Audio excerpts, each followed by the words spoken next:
If you took some time off from the Assassin's Creed series, Origins is a hell of a way to come back. It's still a massive open world game, so in some respects, you know what you're getting.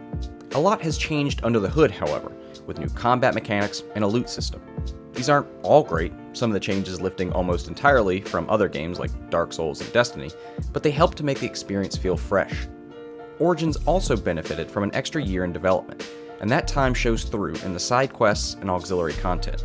These feel less like filler meant to pad out a giant map, and more like little vignettes that help paint a greater picture of the world. Speaking of the world, Assassin's Creed has always specialized in realizing historical time periods, and Origins is no different. The game's version of ancient Egypt is both beautiful and alluring. That, coupled with more attention paid to the ancillary activities, makes Origin a no-brainer for anyone looking to lose themselves in a game for a few hundred hours. Strategy games are my bread and butter, and they don't get much bigger than Total War Warhammer 2. It's got a huge campaign with a more well-defined end goal in mind. It has cooperative and online multiplayer components, and eventually even got an update linking the maps and armies of both the first and second games for an enormous new campaign map. Total War Warhammer 2 is one of the few games I actually want to play the campaign multiple times, because its factions differ so wildly, and the difficulty options help make subsequent playthroughs feel unique.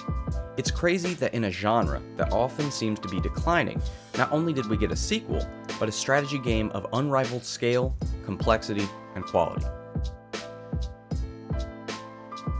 There's an ever-growing list of games kept on my PC for the purposes of impromptu local multiplayer sessions. Duck Game, Towerfall, Jackbox Party Pack, and now I'm proud to add Crawl to that library. It's one of the few couch games that works just as well with 2 people as it does with 4. While everyone else is making Smash Brothers clones, Crawl set out to make something unique.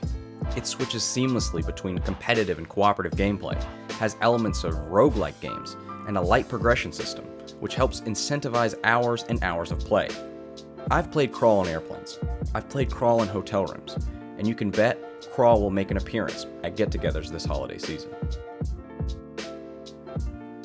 Ninja Theory may be known for making a very specific type of game, but even within those confines, you could see them probing the boundaries of narrative and performance with games like Enslaved: Odyssey to the West and DMC: Devil May Cry. Hellblade: Senua's Sacrifice shatters those boundaries and delivers an unrivaled experience. Somehow, Ninja Theory successfully navigated the minefield that is the taboo subject matter of mental illness, and did it with incredible grace.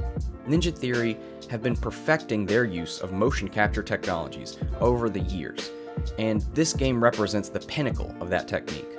All of that would be for nothing if not for amazing performances turned in by the entire cast, but especially Nicholas Bolton and Melina Juergens.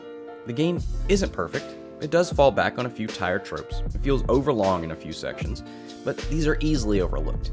In fact, the only reason this game isn't at the top of this list is because it's so haunting that it's difficult to want to go back to.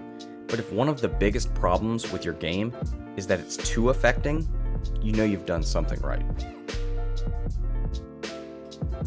What Remains of Edith Finch is a diamond forged from distilling the best aspects of independent game development into a tight package. It's short but dense. It's dark but not oppressive. It looks and sounds spectacular. And like the other top contender on this list, it shares in a mature, cinematic presentation that most of the medium is still figuring out. What gives this game an edge over Hellblade is just how easily digestible it is.